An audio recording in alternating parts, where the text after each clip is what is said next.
the M Factor Chatta Pacha Success Party powered by Joy Alucas, our strength partner Kenza TMT Steel Bars. Mamuka joined the team and then Ella Mari. റോസും ആദ്യം സംസാരിക്കണം. റോസിനക്ക് എന്താ പറയണ്ടേ? റോസ അമ്മ വേണ്ടല്ലോ. എന്താ പറയാനുള്ളത്? ഞാനിങ്ങനെ മമ്മൂക്ക വരണേക്കാൾ കുറച്ച് ദിവസങ്ങൾക്ക് മുന്നേ ഞാൻ ബ്രഹ്മയുഗം കണ്ടിട്ടുണ്ടായിരുന്നു.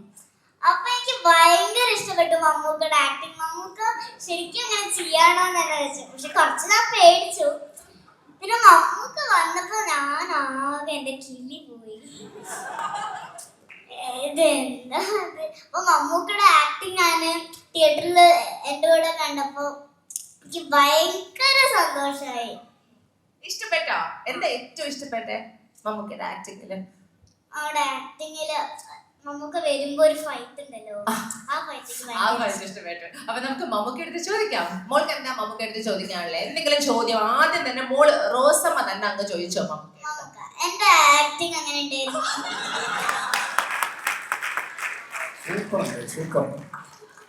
ഞാൻ പേടിച്ചുപോയി. ഭയങ്കര ആക്ടിങ് കണ്ടിട്ട്. ഇത്രയും ചെറിയ ആൾ ഇത്രയും വലിയ അഭിനയം വിനിയോഗിക്കുന്നു വിചാരിച്ചു. മമ്മൂക്ക ചത്ത പച്ചയുടെ ഈ ഒരു സക്സസ് പാർട്ടിയിൽ ഇവരെല്ലാവരുടെയും മുഖത്ത് നോക്കുമ്പോൾ ഒരു സന്തോഷവും ഒരു ചിരിയും ഒരു എക്സൈറ്റ്മെന്റും ഉണ്ട്. That is because you joined dum. എന്ത് തോന്നുന്നു? ഈ ഒരു സിനിമ തിയേറ്ററിൽ ഇറങ്ങി 2 ദിവസം അത് കഴിഞ്ഞു. ഇവിടെ you are here celebrating with all of them. ചത്ത പച്ച എന്ന സിനിമയുടെ ഈ ഒരു സക്സസിനെ കുറിച്ച് what are you feeling today? ഈ സിനിമയെ പറ്റി ആലോചിക്കുന്ന കാലത്ത് തന്നെ ഷൗക്കത്തിൻ്റെ അടുത്ത് ഞങ്ങളിങ്ങനെ സിനിമ എടുക്കണം, പിള്ളേർ സിനിമ പഠിച്ചു, ഒരാൾ ആക്ടിങ് പഠിച്ചു, ഒരാൾ ഡയറക്ഷൻ പഠിച്ചു, എങ്ങനെയെങ്കിലും സിനിമയിൽ എത്തണം. ഞാൻ പറഞ്ഞ ഷൗക്കത്തെ ഇത് അങ്ങനെ എളുപ്പത്തിൽ കയറാവുന്ന ഒരു പരിപാടിയല്ല. ഞാനൊക്കെ ഇപ്പോഴും സ്ട്രഗിൾ ചെയ്യുക. കാരണം ഇത് എത്തിപ്പെടുന്നതിനേക്കാൾ പള്ളിയ പാടാ ഇവിടെ നിന്ന് പോകും. അപ്പോൾ വേണോ അല്ല, ഒരു പിള്ളേരുടെ ആഗ്രഹമല്ലേ നമുക്ക് സാധിച്ചു കൊടുക്കണ്ടേ എന്ന് പറഞ്ഞു. ഞാൻ പറഞ്ഞത് അവർ അറിയാത്ത പിള്ളേർക്ക് ചൊറിയുമ്പോൾ അറിയാമെന്ന് പറഞ്ഞു. ഞാൻ പറഞ്ഞു പിള്ളേർക്ക് മനസ്സിലാവും അതിൻ്റെ ബുദ്ധിമുട്ടുള്ള പ്രയാസങ്ങളെന്ന് പറഞ്ഞു. പക്ഷേ ഈ ഷൗക്കത്തിൻ്റെ ഒരു പ്രശ്നം വെച്ചാൽ ഷൗക്കത്തിന് അങ്ങോട്ട് നോക്കണമെങ്കിലും അയാളെ കാണെങ്കിലും മറ്റാളെങ്ങനെയുണ്ട് ഇയാളെങ്ങനെയുണ്ട്. ഇതിപ്പോൾ എല്ലാവരും നമുക്ക് വേണ്ടപ്പെട്ടവരാ, അവരെ വേണ്ട ഇവരെ ഇടെന്ന് പറയാൻ എന്നെ കൊണ്ട് പറ്റില്ല. നിങ്ങൾ അവരോട് പോയി ചോദിക്കുക, അവരുടെ സൗകര്യമുണ്ടോ, ഇയാൾക്ക് സൗകര്യമുണ്ടോ, അവർക്ക് സൗകര്യമുണ്ടോ എന്ന് പറഞ്ഞ് എല്ലാവരെയും വിളിച്ചു. ആക്ടേഴ്സ്, ഈ ഡയറക്ടർ, ഞാൻ പറഞ്ഞു ഡയറക്ടർ എനിക്കറിയില്ല, കഥ നിങ്ങൾക്ക് ഇഷ്ടപ്പെട്ട് എടുക്കുക. അങ്ങനെ ഒരുപാട് ദിവസം എനിക്ക് ഭയങ്കര ഈ സിനിമയിൽ അഭിനയിക്കുന്ന ശല്യം അല്ലാതെ ഇപ്പോഴും അതിനു മുമ്പും ഷൂട്ടിങ് നടക്കുമ്പോഴൊക്കെ ശല്യമായി. എനിക്ക് അച്ഛന് കുറച്ച് വിശ്രമം വേണ്ടി വന്നു. അപ്പം ഞാൻ ഷൗക്കത്തിനോട് പറഞ്ഞു, ഷൗക്കത്ത് ഞാൻ വേണോ, ഞാൻ വരണോ? അല്ലല്ലോ വരണം. ഞാൻ പറഞ്ഞ് എങ്ങനെ ഇല്ലാതിരിക്കാൻ പറ്റില്ല. അല്ല ഈ പടത്തിൻ്റെ ആദ്യം മുതലേ ഇയാളുടെ പേര് പറഞ്ഞുകൊണ്ടാണ് ഇരിക്കുന്നത്, അതുകൊണ്ട് വന്നില്ലേ പിന്നെ ആൾക്കാർ ചോദിക്കും അയാളവിടെ പോയത്. അപ്പം പിന്നെ എന്തുവാവട്ടെ എന്ന് പറഞ്ഞ് ഞാൻ അഭിനയിക്കാൻ വന്നു. എനിക്കാണെങ്കിൽ കഥയുടെ ആദ്യം എന്തൊക്കെ പറയണമെങ്കിൽ കുറേ സമയം എടുക്കും. അതുകൊണ്ട് ഞാൻ പറഞ്ഞു, ഞാൻ നിങ്ങളെ വിശ്വസിച്ചിറങ്ങുകയാണ് മക്കളെ, ഇതിനെപ്പറ്റി വലിയ വെളിപാടൊന്നുമില്ല. അങ്ങനെ അവർ പറഞ്ഞ പോലെ കാണിച്ചു. അത്രയേ ഉള്ളൂ സിനിമയിൽ. ഈ വോൾട്ടർ എന്ന് പറഞ്ഞ കഥാപാത്രം ഞാൻ മനസ്സിലാക്കിയത്, ഇയാൾ ഈ കുട്ടികളുടെ ചെറുപ്പത്തിലെ ഹീറോയാണ്. ഇടയ്ക്കാലത്ത് അയാൾ നാട് വിട്ടു പോയിരുന്നു. ഉച്ചക്കാരാണ് എല്ലാവരും. അയാൾ കുറെ കാലം കഴിഞ്ഞതിന് ശേഷം തിരിച്ചു വരുന്നത് ആ കുട്ടികളൊന്ന് സർപ്രൈസ് ചെയ്യിക്കാൻ വേണ്ടി തന്നെയാണ്. പക്ഷെ അവരന്ന് കണ്ട ആ വേഷത്തിലും രൂപത്തിലും അന്ന് ഇയാളുടെ ഇവിടുന്ന് പോയ കാലത്തുള്ള കൊച്ചി ഭാഷയൊക്കെയാണ് ഇയാൾ സംസാരിച്ചുകൊണ്ടിരുന്നത്. അത് വന്നതിന് ശേഷം ഒരിക്കലും അവർക്ക് അവരുടെ ഐഡന്റിറ്റി പോകാതിരിക്കാൻ വേണ്ടി ആ ഭാഷ സംസാരിക്കാനും ആ രൂപം വരുത്താനും ഒക്കെ ഞാൻ ശ്രമിച്ചിട്ടുണ്ട്. അത് ഇപ്പൊ കൊച്ചിയിലുള്ള ഭാഷയിലല്ല അയാൾ സംസാരിക്കുന്നത്, കുറേ കാലം മുമ്പുള്ള കൊച്ചി ഭാഷയാണ് സംസാരിക്കുന്നത്. അപ്പോൾ ചിലപ്പോൾ ഇപ്പോഴത്തെ പിള്ളേർക്ക് ചിലപ്പോൾ ഇത്തിരി കണക്ഷൻ പോയെന്ന് വരാം. പക്ഷേ അത് അങ്ങനെ കണ്ടാൽ കണക്റ്റ് ആകും. എനിക്ക് ഈ സിനിമയിൽ അഭിനയിക്കാൻ കിട്ടിയ അവസരം എന്ന് പറയുന്നത് ഈ പിള്ളേരുടെ ആവേശവും അവരുടെ അത്യധ്വാനവും അവരുടെ ഒരു എന്താ പറയുക എനർജിയും എൻതൂസിയാസവും ഒക്കെ കണ്ടപ്പോൾ ഞാനൊക്കെ ഈ പ്രായത്തിൽ സിനിമയിൽ അഭിനയിക്കാൻ വരുമ്പോൾ നമുക്ക് ആവേശവും ഇല്ല, എന്ത്യൂസിയാസവും ഇല്ല, എനർജിയും ഇല്ല, പേടി മാത്രമേ ഉണ്ടായിരുന്നു. രക്ഷപ്പെടുവോ, നന്നാവുമോ, ഇത് നമ്മൾ ചെയ്യുന്നത് ശരിയാണോ എന്നൊക്കെയുള്ള ഭയത്തിലാണ് ഞാനൊക്കെ തുടക്കകാലത്ത് വന്നത്. പക്ഷെ ഇവര് നല്ല ആത്മവിശ്വാസത്തോടുകൂടി ഫുൾ കോൺഫിഡൻ്റ് ആയിട്ട് എന്ത് പറഞ്ഞാലും ചെയ്യാവുന്ന തരത്തിൽ. ഈ റോഷൻ്റെയൊക്കെ ഇവിടെയുള്ള മസിലുകൾ ഈ കാണുന്ന പോലെയൊന്നുമില്ല, ഇത് അഴിച്ചിട്ട പേടിയാവും. അതുപോലെ ഈ ചങ്ങാതി ഈ വിശാഖ് എൻ്റെ നാളാണ്. വിശാഖൊക്കെ ഈ നമ്മൾ സാധാരണ നമ്മൾ ആക്ടിങ് പ്രാക്ടീസ് ചെയ്യുന്നതൊക്കെ ഒരു ക്യാരക്ടറിന് വേണ്ടി ഇത്ര എഫർട്ട് എടുത്ത് ബോഡി ബിൽഡ് ചെയ്യുന്ന പിള്ളേർ എനിക്കൊന്നും ജമ്പത്ത് പറ്റില്ല. ഞാൻ ഇപ്പോഴാണ് അത്യാവശ്യം എന്തെങ്കിലും പോയി ചെയ്തു തുടങ്ങിയത്. ഒരു 5-8 കൊല്ലം ആയിട്ടുള്ളൂ. എന്നുവെച്ചാൽ അത് ഇല്ലാതെ വഴിയില്ല എന്നുള്ളത് കൊണ്ടാണ് ചെയ്യുന്നില്ലെങ്കിൽ അത് ഒഴിവാക്കിയത്. പക്ഷേ പിള്ളേർ സമ്മതിക്കുന്നു. ഈ സത്യം പറഞ്ഞാൽ ഈ ഇവർ പറയുന്ന പോലെ ഞാനല്ല ഇവരുടെ എനർജി, ഇവരായിരുന്നു ഈ സിനിമയിലെ. അല്ല, ഇത് സത്യം പറയുന്നതാണല്ലേ, ഞാൻ ഇതിനകത്ത് കള്ളത്തരം മരുന്നൊന്നും ചേർക്കത്തില്ല. ഇതുപോലെ നമുക്ക് ഇത്രയൊക്കെ പ്രായമായതൊക്കെ ശരിയാണ്, പക്ഷെ ഈ പിള്ളേരുമായിട്ടാണല്ലോ നമ്മളിനി അങ്ങോട്ട് മുട്ടേണ്ടത്. അപ്പോൾ ഇവന്മാർ ഓതിയാൽ നമ്മൾ പറന്നുപോയാൽ പോയില്ലേ. അതുകൊണ്ട് അതിനുള്ള തരത്തിൽ കുറച്ചുകൂടെയൊക്കെ ഒന്ന് എനർജിയും ആവേശവും ആത്മവിശ്വാസവും ഒക്കെ ഉണ്ടാക്കിയെടുക്കാൻ ഇവർ എന്നെ ഈ സിനിമയിൽ ഒരുപാട് സഹായിച്ചിട്ടുണ്ട്. അത് മറക്കാൻ പറ്റില്ല. കുട്ടികളൊക്കെ നന്നായിട്ടുണ്ട്. ഇവരുടെ എല്ലാ എഫർട്ടിനും ഒരുപാട് കഥ പറയാനുണ്ട് ഈ സിനിമയുടെ പുറകിൽ. അത്രത്തോളം ഈ ഷൗക്കത്തിനെ ഉപദ്രവിച്ചിട്ടുണ്ട്. ഷൗക്കത്ത് നന്ദി മാത്രമേ പറഞ്ഞിട്ടുള്ളൂ, കാശൊന്നും തന്നിട്ടില്ല ഇതുവരെ. അതുകൊട്ടെ എന്നിടയ്ക്ക് സന്തോഷ് എൻ്റെ അടുത്ത് കണ്ടെന്ന് പറഞ്ഞത് ശരിയായിട്ടോ. സന്തോഷിൻ്റെ ഫാദറുമായിട്ടായിരുന്നു എനിക്ക് പരിചയം.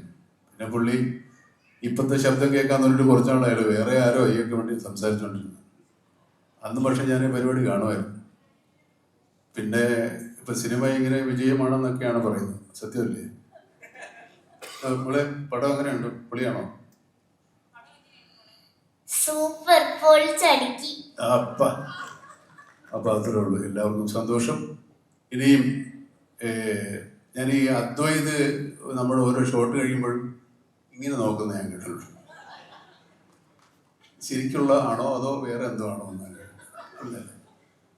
So he was so enthusiastic. നമ്മൾ വെച്ചിട്ട് ഒരു പടം ചെയ്യുമ്പോൾ അത്ര ഒരു കോൺഫിഡൻസും നമ്മൾ പിന്നെ ഒന്ന് ഞാൻ ആലോചിച്ചത്, നമ്മളിനിയിപ്പോൾ ഒരു വലിയ നടനാണെന്നൊക്കെ പറഞ്ഞിട്ട് ഇവരെ മുമ്പിൽ പോയി മോശമാകല്ലോ ആയിരുന്നല്ലോ എന്ന് വിചാരിച്ചിട്ടാണ് ഇവർ പറയുന്നത് മാത്രമേ ഞാൻ ചെയ്തിട്ടുള്ളൂ.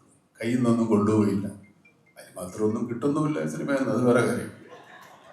അപ്പം ഇവർ പറഞ്ഞു ചെയ്തു. അതെന്തായാലും നല്ലതായാലും ചീത്തയായാലും എനിക്കൊരു ഉത്തരവാദിത്വമുണ്ട്. അങ്ങനെയുണ്ട് ഈ പരിപാടി.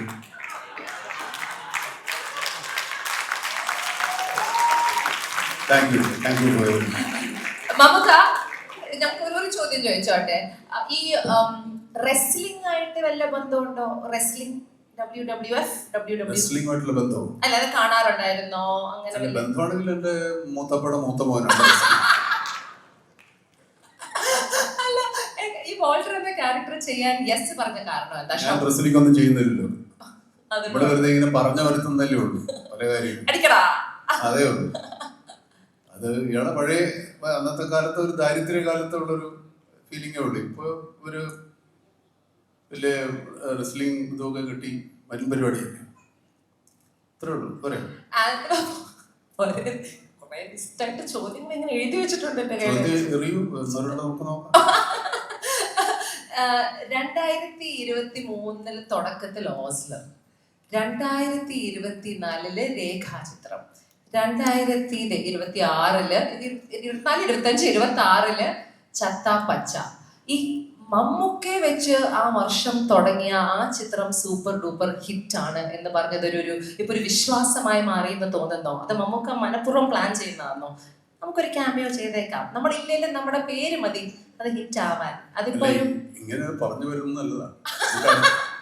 അടുത്ത വർഷം ഒരു ക്യാമിയോ ഒക്കെ ചെയ്യാം. ബാബു ഒക്കെ അത് പഠിക്കണമെന്ന് പറഞ്ഞിട്ടുണ്ടല്ലോ. ഇങ്ങനെ ഒരു ക്യാമിയോ ആയിട്ട് വരുമ്പോ അതുപോലെ മമ്മൂക്കനെ ഈ കൊച്ചി മട്ടാഞ്ചേരി ഈ ഏരിയയിൽ ഒരു ക്യാരക്ടറായിട്ട് വരുമ്പോ അതിനൊരു കൾട്ട് ഫോളോയിങ് ഉണ്ട്. അപ്പം ആ ഏരിയ ആയിട്ട് മമ്മൂക്കയ്ക്ക് കൊച്ചി മട്ടാഞ്ചേരി എന്ന് പറയുന്നത് എൻ്റെ ഭാര്യ മട്ടാഞ്ചേരിക്കാരി. പിന്നെ ഞാൻ പഠിച്ച കാലത്ത് എൻ്റെ കൂടുതൽ സുഹൃത്തുക്കളും മട്ടാഞ്ചേരി ഫോർട്ട് കൊച്ചിക്കാരാണ്. പിന്നെ ഫോർട്ട് കൊച്ചി വൈപ്പിൻ ആ ഭാഗത്തൊക്കെ ഞാൻ ഒരുപാട് കാലം നാടകം കളിക്കുകയും ഒരുപാട് സുഹൃത്തുക്കളൊക്കെ എഴുതി. ഭാഷ അത്യാവശ്യം നല്ല പരിചയമാണ്. ഞങ്ങളുടെ ഒരു മട്ടാഞ്ചേരിക്കാരൻ അവിടെ ഉണ്ട്. നീ അത് 2 വാക്കൊന്ന് പറയുന്നോ? പിടിക ടെൻഷൻ അടിച്ച് ചാവരുത്.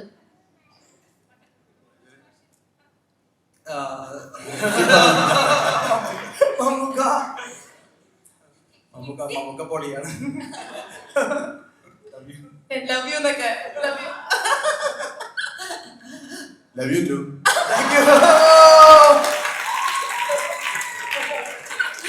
മതിയില്ല ഡാറ്റു. കുറെ കണ്ടന്റായോ എന്നാ വന്ന് നിർത്താം. നമുക്ക് ഇനി 2026 തുടക്കം കുറിച്ചു. ചത്ത പച്ച ഹിറ്റായി. ഇനി വരാൻ പോകുന്ന ചിത്രങ്ങൾ കുറെ അധികം ഇങ്ങനെ നീണ്ട ഒരു ലിസ്റ്റ് ആണ്.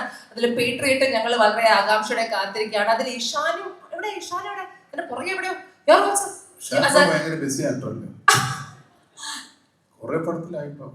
അല്ലേ സെറീനും ഉണ്ട്. അപ്പം അതിന്റെ ഞങ്ങൾ എന്ത് പ്രതീക്ഷിക്കാം ഈ സിനിമകളിലൊക്കെ? എങ്ങനത്തെ മമ്മൂക്കയാണ് ഇനി വരാൻ പോകുന്നത്? വോൾട്ടറിനെ കണ്ടു, ഏത് മുഖമായിരിക്കും? കുറെ മുഖം. എന്തും ചെയ്യും, അന്തം വിട്ടാൽ എന്തും ചെയ്യും. എന്തായാലും നമ്മുടെ വോൾട്ടറിനെ ഈ ഒരു ചിത്രത്തിൽ കിട്ടിയത്, അത് മമ്മൂക്ക ആ കഥാപാത്രം അഭിനയിക്കാൻ കിട്ടിയത് നമ്മുടെ ഒരു ഭാഗ്യം തന്നെയാണ്. നല്ലൊരു കൈ കൊടുക്കാം to the entire team of Chatta Pachala. Thank you.